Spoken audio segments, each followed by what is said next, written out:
She stood there, thin, hungry, holding a broken guitar while hundreds of eyes waited to laugh at her. A young Blackstreet girl who hadn't eaten in a day, now standing on the biggest talent stage of her life. No one expected her to survive. That moment, no one expected what she carried inside, something powerful enough to shake the entire room. And when she finally opened her mouth to sing, everything changed. But what happened in those next few seconds is something the audience will never forget. Where are you watching from? Comment below, and don't forget to subscribe for more powerful stories. Serena's life had never been easy, but she had learned to make struggle look ordinary. At just 12 years old, she woke up every morning to the sound of traffic echoing through the narrow streets where she slept with her mother. Some days, they found a shelter bed. Other days, it was just an old blanket behind a closed storefront. But no matter how tired she felt, Serena carried one thing with her everywhere: a small, cracked guitar she had found in a donation bin months ago. It was the only thing that made her feel alive. During the day, she would sit near busy intersections, gently strumming the few chords she had taught herself.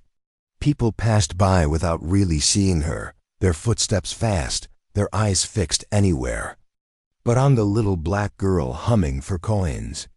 Still, Serena played. Every note came from hunger, hope, and a quiet fire she never showed to anyone. Her mother worked long shifts cleaning diners, often returning with aching hands and barely enough money for food. Serena learned early that dreams didn't come easy for kids like her, but still she dreamed. Not of fame, but of a warm meal, a safe home, and a moment where someone would finally listen. So when a talent show recruiter approached her after hearing her sing, Serena didn't know whether to run or believe. The stage they promised sounded like another world: bright lights, cameras, people who judged with their eyes before their ears. A world where children from wealthy families performed with confidence she had never been allowed to feel. Yet something inside her whispered that this moment might be the turning point she had been waiting for. Something was coming, something big, something harsh, something that would test everything she carried within her. And Serena had no idea that the real challenge wouldn't be singing. It would be surviving what awaited her behind that stage. Serena arrived at the talent show building long before the audience filled the seats. From the outside, it looked like a palace: glass walls, polished floors, people rushing with headsets and clipboards. It was the kind of place she had only seen from far away, never believing she would walk into it. But the moment she stepped inside, she felt the weight of a world that wasn't built for children like her. Everywhere she turned, kids were dressed in sparkly outfits, practicing with coaches, warming up their voices while parents encouraged them proudly. Serena stood quietly in the corner, clutching her cracked guitar, aware of the stares grazing over her skin, her clothes, her presence. She didn't need words to understand what they were thinking. She had lived long enough to recognize that. The look that measured her and decided she didn't belong. A stagehand approached, looked her up and down, and then pointed her toward a folding chair near the trash bins backstage. "You wait here," he said, not meeting her eyes. Serena nodded, even though the space felt more like a reminder of where people expected her to stay out of sight, out of mind. As she sat quietly, whispers floated through the room, sharp, cold, and impossible to ignore. "That girl. Where is she from? She doesn't look like she belongs to one of the sponsor families. I heard she was singing on the street." Imagine that, letting street kids on a televised stage. Serena lowered her gaze, gripping the guitar so hard. Her fingers hurt. She tried to breathe slowly, but the air felt heavy, thick with judgment. Still, she didn't leave. When the rehearsals began, the difference was impossible to ignore. Other children were ushered onto the stage with applause and encouragement. Serena, meanwhile, was told she would perform last after the cameras had stopped recording for the main broadcast. "Just to fill time," someone muttered under their breath. unaware that she heard every word. Then came the moment that cut deeper than the rest. A woman in formal attire, clearly someone important, walked past, stopped, and turned toward Serena as if spotting a mistake in the room. Her eyes narrowed, cold and unfiltered. She didn't ask Serena's name or why she was there. Instead, she waved for security and pointed directly at her guitar. "Make sure she doesn't touch anything expensive," she said, "and for God's sake, keep her away from the equipment. We can't risk any damage." The words hit Serena like stones. It wasn't just what she said, it was how she said it. As though Serena were a threat simply because she existed. But Serena stayed silent. She always did. Silence was the only shield she had ever been allowed. As she waited for her turn, hunger gnawed at her stomach, the kind of hunger she had learned to ignore, but not tonight. Tonight it felt heavier, sharper, fueled by fear and exhaustion. She hadn't eaten since morning. She hadn't slept comfortably in days. And now she was expected to stand on a stage built for children with perfect lives and endless support.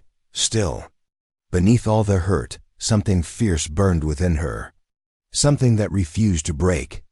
Something that whispered that this moment wasn't a punishment, it was a test. And as her name was finally called, Serena stood up, steadying herself. She didn't know that the next few minutes would not only expose the racism surrounding her, they would expose something far bigger and far more dangerous than humiliation. Something that would change everything. When Serena finally stepped onto the stage, the lights hit her like a wave of heat, bright, blinding, unforgiving. The audience quieted, not out of respect, but out of curiosity. They leaned forward the way people do when they expect a disaster. To them, she wasn't a performer. She was a spectacle. A curiosity. A mistake someone had allowed to slip through the cracks. Her thin hands trembled around the cracked guitar. She hadn't eaten. She hadn't rested. And now hundreds of eyes measured her worth before she even played a single note. She could feel the silent judgment pressing into her skin, whispering that a little black street girl had no place under those lights. Then something worse happened, an intentional, cruel act she hadn't expected even in her darkest fears. The moment she strummed the first chord, the sound system exploded with piercing distortion. A harsh screech ripped through the speakers, loud enough to make people cover their ears. Gasps filled the room. Someone laughed. Another whispered that they knew this would happen. Serena froze. She knew this wasn't her fault. She had practiced until her fingers bled. Her guitar never made that kind of noise. This wasn't a mistake. It was sabotage designed to humiliate her, to remind her exactly where the world thought she belonged. Her heart pounded so hard she thought it might break through her chest. The judges exchanged looks of annoyance. Stagehands rushed around pretending to fix a problem they had likely created. Every second crushed her spirit further, threatening to silence her completely. But then something shifted. Instead of running, instead of breaking the way they wanted, Serena stepped away from the microphone, away from the faulty speakers, away from the equipment that had betrayed her. She took one slow breath and held her guitar close, as if anchoring herself to the only thing that had ever kept her alive. And then she began to sing, unamplified, unprotected, unafraid. Her voice rose through the auditorium like a force the walls had never heard before. Raw, aching, powerful. A sound no one could distort. A truth no one could silence. What happened next changed everything. When Serena's voice rose through the auditorium without a single microphone supporting her, the room shifted. What began as quiet disbelief turned into stunned silence. People who had come expecting entertainment found themselves confronted with something they never anticipated, a strength they couldn't break, a truth they couldn't ignore. Her voice carried hunger, pain, and years of silence the world had forced on her. And for the first time, those listening finally heard her. The judges slowly lowered their scorecards. The stagehands froze. Even the children who had whispered behind her back stared with wide, uncertain eyes. Because in that moment, Serena was no longer the forgotten girl sitting near the trash bins. She was the voice echoing through every corner of that hall, refusing to be buried beneath their assumptions. When her final note faded, no one moved. Not even Serena. She expected laughter. She expected ridicule. She expected the same cruelty she'd been handed her whole life, but instead, the room rose to its feet. A slow, hesitant clap became a wave of applause, powerful, undeniable, louder than anything the broken speakers could have produced. Serena didn't smile, not because she wasn't proud, but because she understood something deeper. She hadn't sung for their approval. She had sung to survive. The show staff tried to erase what happened, but the audience didn't let them. People posted clips from their phones. Viewers demanded answers. A conversation began about who gets silenced, who gets ignored, and how easily a child can be pushed aside because of her skin, her poverty, her circumstance. Serena didn't win the competition that day. But she won something far greater. She exposed the truth. She sparked outrage. She forced people to look at a reality they preferred to overlook. Her story is not just her own. It echoes the experiences of countless black children who are judged before they are ever known. And it raises a simple question, one we can't keep avoiding. How many Serenas will the world overlook before it finally learns to listen?